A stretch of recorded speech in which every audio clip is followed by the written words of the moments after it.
প্রিয় দর্শক, রাতে ঘুমের আগে এই আমলটা করে ঘুমাবেন, দোয়াটা পড়ে ঘুমাবেন। বিশ্বাস করেন আপনার জীবনের ছোট বড় সব গুনাহ মাফ হয়ে যাবে।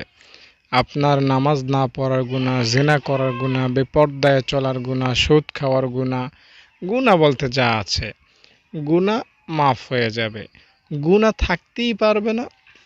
একজন বান্দার জীবনে কিভাবে গুনাহ থাকতে পারে বলেন? গুনার এই জায়গাটা খুবই বিপজ্জনক। এখানে আপনি মুহূর্তের মধ্যে আগুন লাগায় দিতে পারেন। হ্যাঁ, শুধুমাত্র শুধুমাত্র একবার আস্তাগফিরুল্লাহ পড়লে এখানে আগুন ধরে যাবে। আপনার সব গুনাহ মাফ হয়ে যাবে ইনশাআল্লাহ। এক মুহূর্তের মধ্যে বান্দার গুনাহ মাফ হয়ে যায়। বান্দার গুনাহ মাফ হতে মোটেও সময় লাগে না। আমি আপনাকে খুবই শর্টকাট কিছু সূত্র বলবো, নিয়ম বলবো, যে নিয়ম ফলো করলে রাতে ঘুমের আগে আপনার সব গুনাহ মাফ হয়ে যাবে খুব সহজে ইনশাআল্লাহ। দর্শক, আল্লাহ তাআলা বান্দাকে অনেক বেশি ভালোবাসেন। তিনি চান বান্দার আমলনামায় কোনো গুনাহ না থাকুক, কোনো গুনাহ পড়ে না থাকুক, জমে না থাকুক। আপনি আল্লাহ তাআলার কাছে একবার মাপ চাইলে আল্লাহ তাআলা খুশি হয়ে আপনাকে মাফ করে দিবেন। আমরা তো মুমিন মুসলমান, যারা মুমিন মুসলমান না তারাও যদি আল্লাহকে ডাকে, ক্ষেত্রবিশেষ আল্লাহ তাআলা তাদের ডাকেও সাড়া দেন। যেমন ইমাম রুমি রহমতুল্লাহি আলাইহি একটা ঘটনা লিখেছেন যে একজন মূর্তি পূজক, সে মূর্তিকে সনাম সনাম বলে ডাকত, প্রতি রাত্রে সনাম সনাম বলে ডাকত। এরকম বছরকে বছর রাতভর সে মূর্তির পূজা করত, সনাম সনাম বলে ডাকত। তো হঠাৎ সে কোনো একটা রাত্রে কোনো একটা সময় সানামের পরিবর্তে আল্লাহ তাআলার নাম সমাত বলে উঠল। আল্লাহ তাআলার নাম হচ্ছে সমাত। আল্লাহ তাআলার ৯৯টা নাম রয়েছে না, ওই ৯৯টা নামের একটা হলো সমাত। তো ইমাম রুমি বলেন, আল্লাহ তাআলা তাৎক্ষণিক জিব্রাইলকে বললেন, জিব্রাইল যাও, আমার ওই বান্দার কি কি দরকার দেখে আসো, যা দরকার সব দিয়ে দাও। জিব্রাইল বলেন, আল্লাহ, ও তো মূর্তি পূজক, ও তো তোমার নাম নিয়েছে ভুলে, এতদিন সনাম সনাম সনাম বলতেছিল, আজকে হঠাৎ সনামের পরিবর্তে তোমার নাম সমাদ বলে ফেলেছে, ভুলে বলেছে, ইচ্ছায় বলে নাই। তো আল্লাহ তাআলা বলেন যে ভুলে বলেছে তো কি হয়েছে, আমার নাম তো বলেছে, এতেই আমি খুশি, যাও তাকে যা লাগে সব দিয়ে আসো। আরও যদি আপনাকে ভেঙ্গে বলি, তো আল্লাহ তাআলা কেমন যেন বলতে চাচ্ছেন জিব্রাইলকে, জিব্রাইল, এই বান্দা সারা রাত মূর্তির পূজা করেছে, মূর্তি তার ডাকে সাড়া দেয় না, তো এখন সে আমার নাম জপলো, আমার নাম পড়লো, তো আমিও যদি তার ডাকে সাড়া না দেই, তাহলে এই মূর্তি ও আমার মধ্যে তফাৎটা কোথায় হলো, পার্থক্যটা কোথায় হলো? আমি তো আল্লাহ, আমি তো আসল রব। আমাকে সে ডেকেছে, ডাকা সত্ত্বেও যদি আমি তার ডাকে সাড়া না দিই, তার গুনাহগুলো মাফ না করি, তাহলে ওই মূর্তি ও আমার মধ্যে তো কোনো পার্থক্য রইল না। তাই কেউ যদি আল্লাহ তাআলাকে ডাকে, আল্লাহ তাআলা তার ডাকে সাড়া দেন, নিশ্চিত, নিঃসন্দেহে, কোনো প্রকার সন্দেহ, কোনো প্রকার দুর্বলতা এতে নাই। তাই ভাই বোন, বন্ধু, দর্শক শ্রোতা, আমরা আল্লাহ তাআলাকে ডাকব, আল্লাহ তাআলাকে স্মরণ করব, ইনশাআল্লাহ আল্লাহ তাআলা আমাদের প্রতি খুশি হবেন, আমাদের প্রতি রাজি হবেন।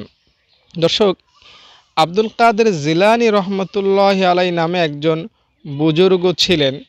তিনি আল্লাহ তাআলাকে একবার অভিযোগ করলেন, মানে আল্লাহ তাআলার কাছে জানতে চাইলেন, আল্লাহ, আমাকে মানুষ বড় পীর বলে, আমি নাকি অনেক বড় আউলিয়া হয়ে গিয়েছি, আমি অনেক বড় পীর হয়ে গিয়েছি, কিন্তু আমি তোমাকে সারা জীবন ডাকলাম, কিন্তু কোনোদিনও আমার ডাকে তুমি সাড়া দিলা না। তো আমি কেমন বড় পীর হলাম, আমি কেমন তোমার অলি হলাম, বন্ধু হলাম? তো আল্লাহ তাআলা তখন আব্দুল কাদের জিলানীকে বললেন, হে আব্দুল কাদের জিলানী, আমি যদি তোমার ডাকে সাড়া না দিতাম, তুমি আমাকে ডাকার পর আমি যদি তোমার ডাকে সাড়া না দিতাম, তাহলে তুমি দ্বিতীয়বার আমার নামটা তোমার জিহ্বায়, তোমার জবানে তুমি উচ্চারণ করার সুযোগ পেতে না, তৌফিক তোমার হতো না। তার মানে আল্লাহ তাআলাকে কেউ যদি ডাকে, আল্লাহ তাআলা তার ডাকে সাড়া দেন এবং তার গুনাহগুলো মাফ করে দেন। বুঝতে পেরেছেন? এই যে আল্লাহ আমাদের, পরকাল, জান্নাত, জাহান্নাম, এগুলো কিন্তু কিছু দেখাও যায় না, আওয়াজও শোনা যায় না, অনুমানও করা যায় না। বিশ্বাস করেই আমরা এগুলো করতেছি, ঠিক না? যারা নাস্তিক, নাস্তিক কিন্তু দুনিয়াতে অনেক, আপনি জানেন প্রায় 100 কোটি মানুষ, তারা আল্লাহ বিশ্বাস করে না। আল্লাহ বলতে কিছু আছে, তারা বিশ্বাসই করে না। তো আল্লাহ আমাদেরকে তৌফিক দিয়েছেন, যার কারণে আমরা বিশ্বাস করি। তো এজন্য আল্লাহ তাআলা যে আমাদের ডাকে সাড়া দেন, বা আল্লাহ তাআলাকে ডাকলে যে আল্লাহ তাআলা আমাদের গুনাহ মাফ করেন, এগুলো আমরা দেখি না, অনুমানও করি না, অনুমান করতে পারি না। তবে বাস্তব, এটা আপনাকে বিশ্বাস করতে হবে। এটাই বাস্তবতা যে আপনি আল্লাহ তাআলাকে ডাকলে, আপনি যত বড়ই সুদখোর, ঘুষখোর, বেনামাজি হন না কেন, আল্লাহ আপনার ডাকে ঠিকই সাড়া দেন। আল্লাহ তাআলা গাফুর, তিনি রহমান, তিনি দয়ার সাগর। হাদিস শরীফ এসেছে, আল্লাহ তাআলার নবী বলেছেন, আল্লাহ তাআলা ভালোবাসাকে 100 টুকরায় ভাগ করেছেন, এক ভাগকে দুনিয়ার মধ্যে ছড়িয়ে দিয়েছেন, আর 99 ভাগ আল্লাহ তাআলার কাছে তিনি রেখে দিয়েছেন। তো এক ভাগ ভালোবাসার কারণে মা তার সন্তানকে এত বেশি ভালোবাসে, পাখি তার বাচ্চাগুলোকে খাইয়ে দেয়। হ্যাঁ, পৃথিবীর কত প্রাণী একে অপরের সাথে মিলে থাকে, কত মানুষের জন্য জীবন দিয়ে দেয়। হ্যাঁ, আমরাই তো নবীজির জন্য জীবন দিতে যে কোনো সময় প্রস্তুত।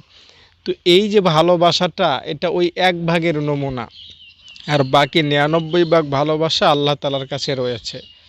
তো এই ভালোবাসাগুলো আল্লাহ তাআলা কাকে দিবেন জানেন? এই ভালোবাসা দিয়ে আল্লাহ তাআলা বান্দার প্রতি দয়া করবেন। হ্যাঁ, ওই এক ভাগ ভালোবাসা আমাকে আল্লাহ তাআলা, ওই এক ভাগ, যে 100 ভাগের যে এক ভাগ ভালোবাসা, ওই এক ভাগের কতটুকু পার্সেন্ট আমি পেয়েছি? আ অনেক ক্ষুদ্র অংশ আমি পেয়েছি না? ওই ক্ষুদ্র অংশের কারণে আমি আমার বাবার জন্য জীবন দিতে রাজি, মার জন্য জীবন দিতে রাজি, আমি ইসলামের জন্য জীবন দিতে রাজি। হ্যাঁ, তো আমার এই সামান্য ভালোবাসার নমুনা যদি এই হয়, তো আল্লাহ তাআলার কাছে তো আমার জন্য, আপনার জন্য 99 ভাগ ভালোবাসা আছে। তো যেই রবের কাছে 99 ভাগ ভালোবাসা আছে, সেই রব কিভাবে আপনাকে শাস্তি দিবেন বলেন? কোনোভাবে সম্ভব? মার সামনে সন্তান যত বড়ই পাপী হোক, সন্তান যত বড়ই অপরাধ করুক, মার সামনে তাকে যদি আগুনে পুরানো হয়, মার কলিজা ছিঁড়ে যাবে। দুনিয়ার কোনো মাই এটা সহ্য করে নিতে পারবে না যে মা দাঁড়িয়ে থাকবে, তার সামনে সন্তানকে অপরাধের কারণে আগুনে পুড়িয়ে দেবে। কোনো মা সহ্য করবে? আল্লাহ তাআলা মা থেকেও 70 গুণ বেশি ভালোবাসেন আপনাকে, আমাকে। তো ওই আল্লাহ কেমনে সহ্য করবেন? আপনি জাহান্নামে পড়বেন, আমি জাহান্নামের শাস্তি ভোগ করব। ওই আল্লাহ তাআলা কিভাবে এটা দেখে সহ্য করবেন বলেন? তাই আমি আপনাকে বলছি, আল্লাহ তাআলা এটা কোনোভাবেই সহ্য করতে পারবেন না। আল্লাহ তাআলা আপনাকে আমাকে জান্নাত দিবেন, আপনাকে আমাকে দয়া করবেন ইনশাআল্লাহ। আল্লাহ তাআলা অনেক বেশি দয়ালু, অনেক বেশি আমাদের প্রতি করুণা করবেন পরকালে। দেখুন, একটা ঘটনা আপনাকে বলি। ইউসুফ আলাইহিস সালাম মিশরের মন্ত্রী হয়েছেন, খাদ্যমন্ত্রী হয়েছেন। তো তার কাছে যখন কোনো মানুষ আসতো, দুর্ভিক্ষের সময় যখন মানুষ খাবারের জন্য আসতো, আমি কথাটা একদম সহজে বাংলায় বলার চেষ্টা করছি, একদম বিস্তারিত না। তো দারোয়ানকে ইউসুফ নবী বলে দিয়েছিল যে তুমি জিজ্ঞেস করবা তোমাদের বাড়ি কোথায়, তোমাদের বাবার নাম কি, তোমাদের যে খাদ্য নিতে এসেছো কোনো টাকা পয়সা এনেছো কিনা, বা স্বর্ণ এনেছো কিনা, বা কোনো মুদ্রা এনেছো কিনা, তো কতটুকু খাদ্য লাগবে, খাদ্য কয়জন খাবে, মানে A to Z ভালোভাবে জিজ্ঞাসা করতে বললেন ইউসুফ নবী তার দারোয়ানকে, যে খাদ্য নিতে আসবে তাকে বিস্তারিত জানতে বললেন। তবে ইউসুফ নবী একটা শর্ত দিলেন যে খবরদার দারোয়ান, আমার বাবার দেশ থেকে যদি কেউ আসে তাহলে শুধুমাত্র জিজ্ঞাসা করবা কোত্থেকে এসেছে। ইউসুফ নবীর বাবার দেশটা আমার এখন 100% খেয়াল নাই, সেটা মনে হয় কেনান হবে।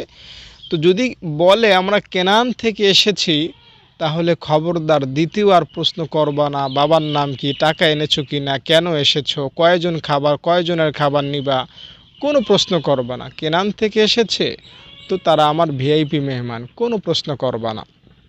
তো এই ঘটনাটা বলার মাধ্যমে ওলামায়ে কেরাম আমাদেরকে একটা উপমা দেন এভাবে, যে ইউসুফ তার 11 ভাইয়ের দেখা পেয়ে এত খুশি যে আর কোনো প্রশ্নই করতে দেন না দারোয়ানকে। তো আল্লাহ তাআলা তার বান্দাকে যখন কবরে দেখা পাবেন, পরকালে নিয়ে যাবেন, তো আল্লাহ তাআলা কবরের যে দারোয়ান ফেরেশতা, দুইজন যে কবরের দারোয়ান নামক ফেরেশতা আছে মুনকার নাকির, তাদেরকেও আল্লাহ তাআলা শুধুমাত্র এই প্রশ্ন করারই পারমিশন দিলেন যে ফেরেশতা শুধু জিজ্ঞাসা করবা তোমার রবকে, তোমার নবীকে। যদি আল্লাহর কথা বলে, যদি মুহাম্মদ সাল্লাল্লাহু আলাইহি সাল্লামের কথা বলে, আর প্রশ্ন হবে না, আর কোনো প্রশ্ন করব না। বাকি সে দুনিয়ায় কয়টা গুনাহ করেছে, সে দুনিয়াতে কয় রাকাত নামাজ পড়েছে, কয়দিন হজ করেছে, কয়দিন জাকাত দিয়েছে, কয়টা নজর থেকে নিজের চোখকে হেফাজত করেছে, কয়টা মিথ্যা বলেছে, কয়বার হিংসা অহংকার করেছে, এগুলোর হিসাব নিকাশ আমি আল্লাহ নিব। খবরদার ফেরেশতারা আমার বান্দাকে দ্বিতীয় আর প্রশ্ন করবা না। বুঝতে পারলেন বিষয়টা? গুছালেই বলতে পারি নাই, তাই জন্য দুঃখিত। মানে হলো আল্লাহ তাআলা এতটাই আমাদেরকে বেশি ভালোবাসেন যে কবরে মাত্র 2-3টা প্রশ্ন রেখে দিয়েছেন। তোমার রবকে, তোমার নবীকে, তোমার দিন কি। যদি উত্তর হয় আল্লাহ, মুহাম্মদ সাল্লাল্লাহু আলাইহি সাল্লাম, ইসলাম, তাহলে ফেরেশতা আর কোনো কথা বলবা না, চুপচাপ চলে আসবে, বাকিটা আমি দেখে নেব। তো এজন্য দর্শক, আল্লাহ তাআলা অনেক বেশি আমাদেরকে ভালোবাসেন। তো তার কাছে আপনি ক্ষমা চাইবেন আর তিনি আপনাকে ক্ষমা করবেন না, কোন যুক্তিতে হয় বলেন? হতেই পারে না। তো আমরা আল্লাহ তাআলাকে ভালোবাসবো, আল্লাহ তাআলার হুকুমগুলো ভালোভাবে মেনে চলবো, তাহলে আল্লাহ তাআলা আমাদেরকে অনেক বেশি ভালোবাসবেন। সুলতান মাহমুদ গজনবীর একজন গোলাম ছিল। তার উপমা দিয়ে ওলামায়ে কেরাম আমাদেরকে আল্লাহ তাআলার ভালোবাসা, আল্লাহ তাআলার আনুগত্য আমাদেরকে বোঝানোর চেষ্টা করেন এভাবে, যে তার একজন গোলাম ছিল আয়াজ নামে। তো কিছুদিনের মধ্যেই বাদশার নজরে সে চলে আসলো, খুব বেশি ভালোবাসতে লাগলো এই আয়াজকে। সে ছিল একদম নতুন, বলা চলে অশিক্ষিত, খুবই দরিদ্র, খুবই একদম তুচ্ছ তাচ্ছিল্য একটা গোলাম ছিল, কিন্তু বাদশাহ তাকে অনেক বেশি ভালোবাসতে লাগলো। তো অন্য যে সকল গোলাম রইল, আগে থেকে ছিল, তারা হিংসায় এখন জ্বলে পড়ে ছাই হয়ে যাচ্ছে। আরে আমরা বছরের পর বছর বাদশার খেদমত করতেছি, বাদশা আমাদেরকে এত ভালোবাসে না যতটা এই 2 দিনের গোলামকে ভালোবাসে। তো তারা বাদশাকে গিয়ে ধরলো, বাদশা জনাব, আপনি এই আয়াজের মধ্যে কি পেলেন যেটা আমাদের মধ্যে নাই, তাকে এত ভালোবাসেন? তো বাদশাহ বললেন, সময় হলে আমি তোমাদেরকে বলবো কেন আমি তাকে এত বেশি ভালোবাসি। তো বাদশাহ এই বিষয়টা তাদের কাছে খোলাসা করার জন্য একবার তাদেরকে ডাকলেন, আসো আমি আয়াজকে কেন এত বেশি ভালোবাসি তোমাদেরকে একটু দেখাই। সব গোলামকে ডাকলেন বাদশাহ, সব তার আনুগত্যশীল লোকদেরকে ডাকলেন। সবার হাতে একটা মাকাল ফল দিলেন, যেটা খুবই তিক্ত, মুখে সকালে দিলে সন্ধ্যা পর্যন্ত জিহ্বায় তিক্ততা যায় না, এত বেশি তিক্ত। বুঝতে পারলেন? তো সবার হাতে এই ফলটা দিলেন। বাদশাহ বললেন, তোমাদের হাতে একটা ফল দেয়া আছে, তোমরা এই ফলটা খাও। সবাই মুখে দিয়েই একদম বমি করে করে ভাব, সবাই থু থু, এত বড় তিক্ত ফল কি খাওয়া যায় নাকি, কেউ আর খাচ্ছে না। কিন্তু বাদশার ওই প্রিয় গোলাম আয়াজ, সে ওই তিক্ত ফলটা মিষ্টির মতো খাওয়া শুরু করেছে। বাদশা জিজ্ঞেস করলেন, আয়াজ এটা তিক্ত না? হ্যাঁ বাদশা, তিক্ত। তাহলে তুমি তো খাইয়ে যাচ্ছ বাদশা, সারা জীবন আপনার মিষ্টত খাবার খেয়েছি, সুস্বাদু খাবার খেয়েছি, আপনার নুন খেয়ে বেড়ে উঠেছি, আজকে আপনি একটা তিক্ত ফল দিয়ে আমাকে খেতে বলেছেন, আমি যদি এখন না খাই আপনার হুকুমের অবাধ্যতা হয়ে যায়। তাই বাদশাহ আমি আপনার আদেশকে আমি লঙ্ঘন করতে পারি না। এই ঘটনাটা বলার মাধ্যমে ওলামায়ে কেরাম আমাদেরকে বলেন যে আল্লাহ তাআলা তো আমাদেরকে প্রতিটা সময়ই দেখে শুনে রাখেন, প্রতিটা সময়ই ভালোবাসার মধ্যে রাখেন। দুই একদিন অভাবে রাখলে, দুই একদিন বিপদে দিলে আমরা হতাশার মধ্যে পড়ে যাই। তো আমরাও যদি এই আয়াজের মতো আল্লাহ তাআলাকে বলে দিতে পারি, আল্লাহ তুমি অসুখ দিয়েছো, তুমি বিপদ দিয়েছো, অন্য সময় তো আমাকে সুস্থই রেখেছিলা, সুখী রেখেছিলা, আল্লাহ এই বিপদকে আমি অসন্তুষ্টির সাথে নিচ্ছি না, আলহামদুলিল্লাহ আমি ধৈর্য ধরব। বাদশাহ এই বাকি গোলামদেরকে আরও বেশি বোঝানোর জন্য আরেকদিন আরেকটা পরীক্ষা করলো। সেটা হলো সবাইকে ডাকলেন আর বললেন, আজকে আমি তোমাদের পরীক্ষা নেব। আমি আয়াজকে এত বেশি ভালোবাসি কেন, সেটা তোমাদেরকে আজকে হাতে কলমে পরীক্ষা করে জানাবো। যে আয়াজ কি আসলে আমার ভালোবাসা পাওয়ার যোগ্য কিনা, সেটা পরীক্ষায় আজকে পাশ হয়ে যাবে। সব গোলামকে ডাকলেন। এবার বাদশাহ বললেন যে এই দেখো একটা হীরা, এই হীরার টুকরাটা আমি তোমাদের হাতে হাতে দিব, আর প্রত্যেকের হাতে একটা ভারী একটা অস্ত্র দিব, যেটাকে আতুর বলতে পারেন, হামার বলতে পারেন। তো এই আতর দিয়ে এই হীরার টুকরাটা তোমরা ভাঙবা, এটা তোমাদেরকে আমি আদেশ করব। তো বাদশাহ একদিক থেকে গোলামদেরকে ওই হীরার টুকরাটা দিতে লাগলেন, আর সবার হাতেই তো হামাগুড়ি আছে। তো প্রথম গোলামকে বললেন, এই হীরার টুকরাটা যেটা কোটি কোটি টাকার চাইতেও বেশি মূল্যবান, তাকে বললেন যে এই হীরার টুকরাটা তুমি আতর দিয়ে একদম ভেঙে দাও। তো বাদশা যেহেতু আগেই বলেছিল এটা একটা পরীক্ষা, তাই ওই গোলাম মনে করলো যে না, আমাকে বিক্রি করলেও তো এই হীরার মূল্য হবে না। বাদশা মনে হয় পরীক্ষা করতেছে আমার দেমাগ বুদ্ধি আছে কি নাই। যদি আমি ভেঙে ফেলি তাহলে তো বাদশা আমাকে মূর্খ বলবে, এত দামি সম্পদ কেন ভাঙলি, না এটা ভাঙ্গা যাবে না। তাই সে বাদশাকে বলল, বাদশা না এটা তো ভাঙ্গা যাবে না, এটা অনেক মূল্যবান জিনিস। ও আচ্ছা, তাহলে তোমার বুদ্ধি আছে, তোমার যুক্তি আছে, তো আরেকজনের কাছে যাও, আরেকজনের কাছে দাও। তো আরেকজনের কাছে দেওয়া হলো, সেও একই যুক্তি দিল, না বাদশা এটা ভাঙ্গা যাবে না। এভাবে প্রত্যেকটা গোলামের কাছে এই হীরার টুকরাটা দেওয়া হলো। প্রত্যেকটা খাদেম, প্রত্যেকটা গোলামই একই জবাব, বাদশা না এটা ভাঙ্গা যাবে না, এটা অনেক মূল্যবান। সর্বশেষ আয়াজের হাতে বাদশা এই হীরার টুকরাটা দিলেন, বললেন আয়াজ এটা ভেঙে দাও। সাথে সাথে বাড়ি দিয়ে হীরার টুকরাটা ভেঙে দিয়েছে। সবাই হাততালি দিল, আজকে তো আয়াজ শেষ। আয়াজ তাদের কাছে এমনি শত্রু, বাদশা এত কেন ভালোবাসে, আজকে যখন এই দামি কোটি কোটি টাকার হীরার টুকরাটা সবার সামনে ভেঙে দিয়েছে, সে একটা মূর্খ, এটা প্রমাণ হয়েছে। তাই সবাই হাসতে লাগলো, আনন্দিত হতে লাগলো। বাদশা জিজ্ঞেস করলেন, আয়াজ ভেঙে দিলা এত দামি জিনিস? আয়াজ তখন বলল, বাদশা আমার সামনে দুইটা অপশন ছিল, এক তো আপনার হুকুমকে ভঙ্গ করব, হুকুমের অবাধ্য হব, দ্বিতীয়ত এটা ভাঙব।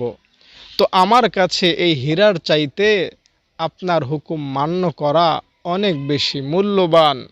আপনার হুকুম অমান্য করা আমার কাছে এই হীরা ভাঙ্গার চাইতেও বেশি অপরাধ।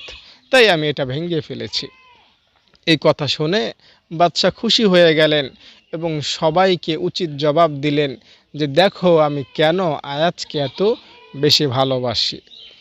তো ওলামায়ে কেরাম বলেন যে আমাদের ভাবনা চিন্তাও যদি এমন হতো যে আল্লাহ তাআলা যেটা বলেছেন সেটাই যদি আমরা চোখ বন্ধ করে করতাম, আমাদের বিবেক কি বলে, বুদ্ধি কি বলে, সেটার দিকে না গিয়ে আল্লাহ বলেছেন 5 ওয়াক্ত নামাজ পড়তে, আমার ক্ষতি হলে অন্য জায়গায় হোক, ব্যবসায় ক্ষতি হলে হোক, আমার অন্য জায়গায় লস হলে হোক, আমি নামাজ পড়ব।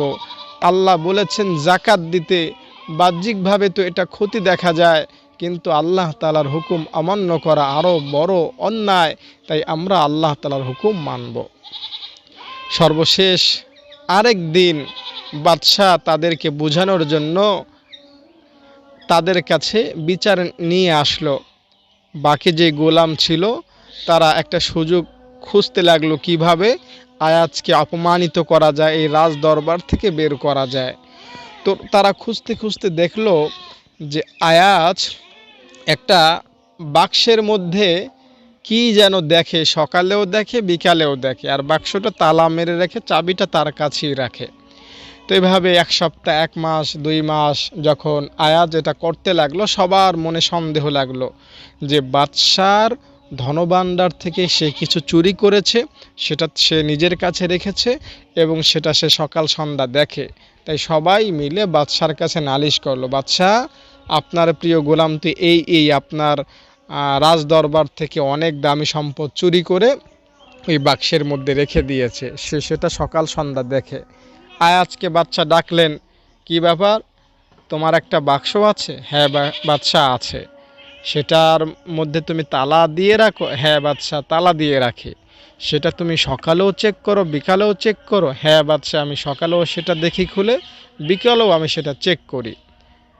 তো আয়াজকে বললেন বাদশা যে চাবিটা আমার কাছে দাও। চাবি বাদশার কাছে দেওয়া হলো।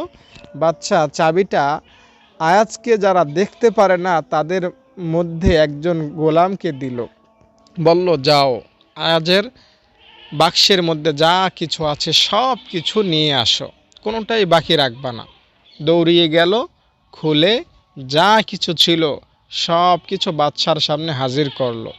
বাদশা দেখে যে ওই বাক্সের মধ্যে ছিল একটা ছিঁড়া জামা আর একটা ছিঁড়া জুতা, আর কিছু ছিল না। বাদশা বলল, আয়াজ এটাই ছিল, আর কিছু ছিল না? না বাদশা এটাই ছিল, আর কিছু ছিল না। বাদশা বলেন, এটা তো তেমন মূল্যবান না, ছিঁড়া জুতা ছিঁড়া জামা, এটা তো তুমি ফেলে দিলেও কেউ নিবে না, তো সেটা বাক্সে তালা মারার কি আছে? আবার সেটা সকালেও চেক করা বিকালেও দেখা করা, এটার মধ্যে কি এমন হিকমত আছে? আয়াজ বলল, বাদশা এটা অন্যের কাছে মূল্যবান না হতে পারে, আমার কাছে এটা অনেক মূল্যবান। কিভাবে? বাদশা যেদিন আমি আপনার কাছে এসেছিলাম সেদিন আমি এই ছিঁড়া জুতাটা পরে এসেছিলাম, সেদিন আমার গায়ে ছিল এই ছিঁড়া জামাটা, কিন্তু আজ আপনার দরবারে এসে আমি মিষ্টি মিষ্টি খাবার খাই, সুস্বাদু খাবার খেয়ে আমি আমার দেহটা হৃষ্টপুষ্ট করেছি, আপনার দেয়া পোশাক পরে আমার শরীরটাকে আমি সুসজ্জিত করেছি, আপনার দেয়া জুতা দ্বারা আমি আমার পাটা সুরক্ষিত রেখেছি, আপনার পক্ষ থেকে প্রাপ্ত অর্থ দিয়ে আমি স্বাধীনভাবে চলাফেরা করতে পারতেছি। বাদশা আমি ওই দিনের কথা যাতে ভুলে না যাই, তাই আমি সকালেও এই ছেঁড়া জুতা আর ছিঁড়া জামা দেখে নিজেকে সবক দেই, নিজেকে শোধরাই যে খবরদার বাদশার সাথে নাফরমানি করবি না। তোর তো সূচনা ছিল এই ছেঁড়া জুতা আর ছেঁড়া জামার মধ্য দিয়ে, তোকে তো বাদশা এত কিছু দিয়ে তোকে এত বড় করেছে, বাদশার নাফরমানি করবি না। বিকালবেলাও আমি এই বাক্স খুলে আমি নিজেকে সবক দেই, খবরদার বাদশার সাথে নাফরমানি করবি না। তোর শুরু তো ছিল এই ছিঁড়া জুতা আর ছিঁড়া জামার মধ্য দিয়ে, তোকে তো কেউ জানতো না, কেউ তোকে মুঠ খাবারও দিত না, বাদশাহ তোর প্রতি এত দয়া করেছে, খবরদার বাদশার সাথে নাফরমানি করবি না। উলামায়ে কেরাম বলেন যে আমরাও যদি আমাদের সূচনাটা মনে রাখতাম, আমরাও যদি আমাদের ওই সময়টার কথা মনে রাখতাম যখন আমাকে কেউ চিনতো না, যখন আমার কেউ ছিল না, কিন্তু আজ তো আল্লাহ আমাকে সব দিয়েছেন। হ্যাঁ, ওমর রাদিয়াল্লাহু তাআলা আনহুর কথা কে না জানে, কিন্তু ওমর রাদিয়াল্লাহু তাআলা আনহু তার পূর্বের কথা ভুলে যান নাই।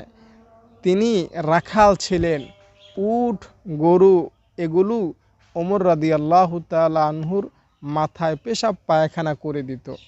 এমনটাও শোনা যায় তিনি ছায়া পাওয়ার জন্য মরুভূমিতে উটের পেছনে গিয়ে ছায়ার খোঁজে বসে থাকতেন, আর তার মাথার উপরে উট পায়খানা পেশাব করে দিত। তো ওমর রাদিয়াল্লাহু তাআলা আনহু পূর্বের কথাগুলো স্মরণ করে এভাবে আল্লাহ তাআলার শুকরিয়া জানাচ্ছিলেন। তো এজন্য ভাই, বন্ধু, দর্শক, শ্রোতা, আল্লাহ তাআলার কাছে সব সময় আমরা শুকরিয়া জানাবো। কখনোই আল্লাহ তাআলার কোনো হুকুমের বিরুদ্ধে যাব না এবং কোনো বিষয়ে আল্লাহ তাআলার বিরুদ্ধে গিয়ে অভিযোগ করব না যে আল্লাহ তুমি এটা দিয়েছো, ওটা দাও না, সেটা আমি পাই নাই, অমুককে দিয়েছো, আমাকে কেন দিলা না। এই অভিযোগ করব না। সব সময় নিজেকে ছোট মনে করব, নিজেকে তাওবার কাতারে সব সময় রাখব। হাদিস শরীফের মধ্যে এসেছে, আর তাওবা আর নাদামা, লজ্জিত হওয়ার নামই হলো তাওবা। আপনি গুনাহ করেছেন, ভুল করেছেন, অনুতপ্ত হবেন, এটা ঠিক হয় নাই, এমন একটা শব্দ যদি আপনি বের করতে পারেন, তো আল্লাহ তাআলা আপনার টোটাল জীবনের সব গুনাহ মাফ করে দিবেন। অনুশোচনা, অনুশোচনাই হলো তাওবা। অনুশোচনাই হলো তাওবা। আমি বলতেছিলাম আল্লাহ তাআলা কত বেশি দয়া আমাদের করেন, আপনি জানেন না। দেখুন, ওলামায়ে কেরাম বলেন, হাদিস শরীফেও এই কথা আছে যে একটা মানুষ যখন অনেক বেশি ভুল করতে থাকে, পাপ করতে থাকে, দিনেও ক্ষমা চায় না, রাতেও ক্ষমা চায় না, সপ্তাহেও ক্ষমা চায় না, মাসেও ক্ষমা চায় না, বছরেও ক্ষমা চায় না, তো এই পাপী বান্দার আমল নামায় তো অনেক গুনাহ জমে থাকে। তো এই গুনাহগুলো আল্লাহ তাআলা কেমনে ক্ষমা করবেন? ক্ষমা করার জন্য আল্লাহ তাআলা অস্থির হয়ে যান। কোনো বান্দার আমলনামায় গুনাহ থাকুক, বিশেষ করে মুমিন মুসলমানের আমলনামায় গুনাহ থাকুক, বিশ্বাস করেন এটা আল্লাহ তাআলা চান না।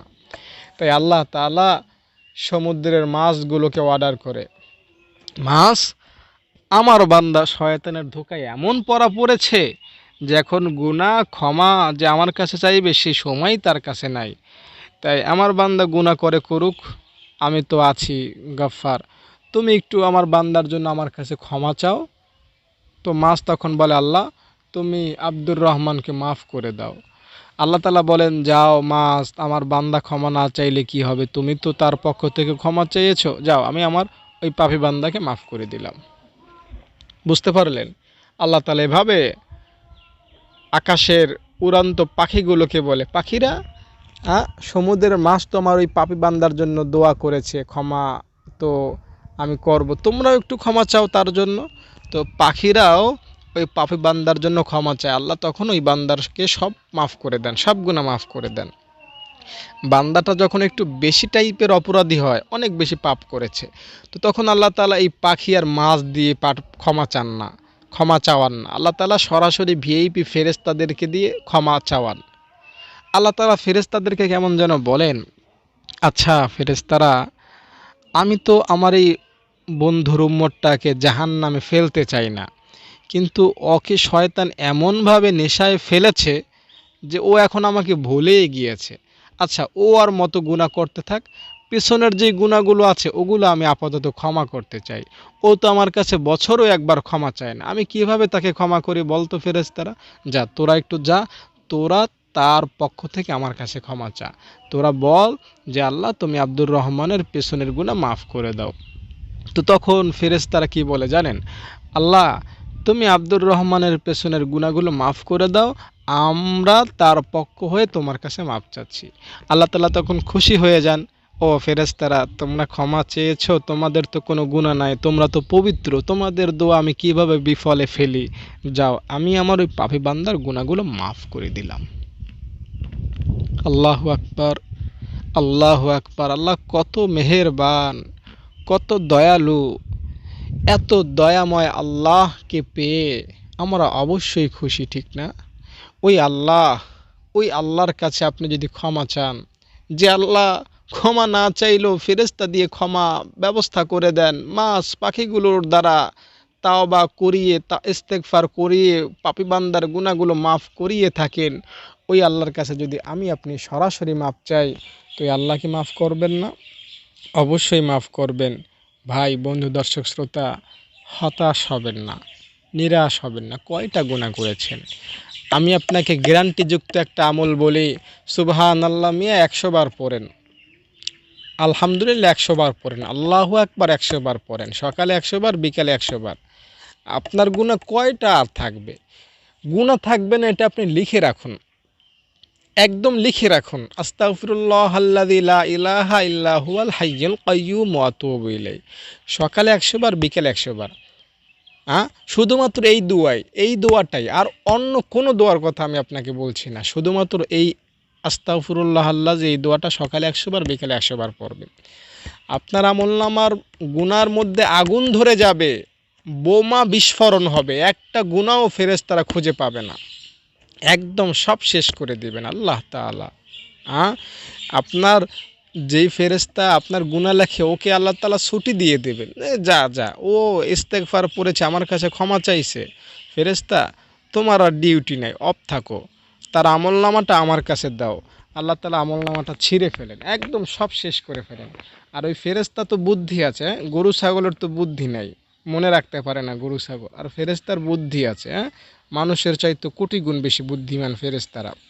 তো এত বুদ্ধিমান হওয়া সত্ত্বেও আল্লাহ তাআলা তাদের বুদ্ধি থেকে আপনি যে গুনাহ করেছেন সেটা ভুলিয়ে দেন। তারা এটা মনেই রাখতে পারে না, এটা তাদের স্মরণেই থাকে না যে আপনি গুনাহ করেছেন। বুঝতে পারলেন? একদম নবজাতক শিশু যেমন তার গুনাহ নেই, আপনিও ওরকম হয়ে যান। আপনি নতুন কোনো গুনাহ করলে ওই ফেরেশতা আবার একটা গুনাহ নতুন করে লিখতে পারে, একদম গুনাহর আমলনামা একদম সাফ হয়ে যায়। তাই বন্ধু, আপনাকে আমি বলছি, আস্তাগফিরুল্লাহাল্লাযী, এই দোয়াটা সকালে ১০০ বার, বিকেলে ১০০ বার পড়বেন। আর ঘুমের আগে এই দোয়াটা পড়বেন। আর একটা আমল করবেন, আস্তাগফিরুল্লাহাল্লাযী লা ইলাহা ইল্লা হুয়াল হাইয়ুল কাইয়্যুম ওয়া আতুবু ইলাইহি, এটা ঘুমের আগে ৩ বার পড়বেন কমপক্ষে, গুনাহ মাফের নিয়ত করে। আর একটা আমল করবেন, সেটা হলো আল্লাহকে বলবেন, আল্লাহ আমি সবাইকে মাফ করে দিয়ে ঘুমাচ্ছি, আমাকে যে যত কষ্ট দিয়েছে সবাইকে মাফ করে দিলাম, এরপরে আপনি ঘুমাবেন। আমি আপনাকে ওয়ারেন্টি না, গ্যারান্টি দিচ্ছি ইনশাআল্লাহ, আল্লাহর নামের শপথ করে বলছি ইনশাআল্লাহ, আল্লাহ আপনাকে ক্ষমা করবেন, আল্লাহ আপনাকে জান্নাত দিবেন, রব্বে কারিম আপনাকে অনুগ্রহ করবেন। রব মহান আল্লাহ আপনার পেছনের নামাজ না পড়ার গুনাহ, রোজা না রাখার গুনাহ, বেপরদার গুনাহ, চুরির গুনাহ, সুদ খাওয়ার গুনাহ, ঘুষ খাওয়ার গুনাহ, যত গুনাহ আছে সব কিছু মাফ করবেন ইনশাআল্লাহ। একটা গুনাহ আপনার আমলনামায় রয়ে যাবে না, থেকে যাবে না, পচে থাকবে না, গলে থাকবে না, একদম আপনার আমলনামাটা একদম আল্লাহ ক্লিন করে দিবেন, গুনাহ একটাও অবশিষ্ট থাকবে না। তাই বন্ধু, এই আমলটা আপনি করুন। একজন সাহাবীকে নবীজি ৩ দিন জান্নাতের ঘোষণা দিয়েছেন, অন্য সাহাবীরা হয়রান হয়ে গিয়েছে। তালাশ করে দেখা গেল সে যখন ঘুমাতে যায় তখন সবাইকে ক্ষমা করে দেয়। এজন্য নবীজি তাকে ৩ দিন অনেক সাহাবীদেরকে লক্ষ্য করে বলেছেন যে এই সাহাবীটা জান্নাতে যাবে। দুনিয়াতে বলেছেন, দুনিয়াতেই জান্নাতের ঘোষণা পেয়েছেন। এজন্য সবাইকে মাফ করবেন আর আস্তাগফিরুল্লাহ এই দোয়াটা পড়বেন। দর্শক, আশা করি আল্লাহ তাআলা কতটা বেশি ভালোবাসেন আপনাকে সেটা বোঝাতে পেরেছি, এবং আল্লাহ তাআলা কত সস্তায়, কত সহজে, কত শর্ট টাইমে আপনাকে ক্ষমা করতে চান, ক্ষমা করে দিতে চান, সেটাও আপনার সাথে শেয়ার করতে পেরেছি। কোনো বিষয়ে অস্পষ্টতা থাকলে আমাকে ফোন করবেন, আর আমার মাদ্রাসায় দান করতে চাইলে অবশ্যই আমাকে ফোন করবেন। আমার মাদ্রাসার ছাত্রীরা দিন দিন বাড়তেছে, হেফজখানায় ছাত্রীরা কোরআন শরীফ মুখস্থ করতেছে, কিতাবখানায় তারা মাওলানা পড়তেছে, আর নুরানি যারা আছে তারা কায়দা আমপারা পড়তেছে। তো আপনাদের দানের উছিলায় এগুলো আমি করতে পারতেছি আলহামদুলিল্লাহ। এটা লিল্লাহ বোর্ডিং এতিমখানা, এখানে এতিমখানা আছে, ছাত্রীরা সকাল বিকাল, সকাল দুপুর রাত্র 3 বেলা খাচ্ছে, ফ্রিতে পড়াশোনা করতেছে, তো সম্পূর্ণই ফ্রি। তাই আপনারা আরও বেশি বেশি দান করবেন। ভালো থাকেন, নিরাপদে থাকেন। আসসালামু আলাইকুম।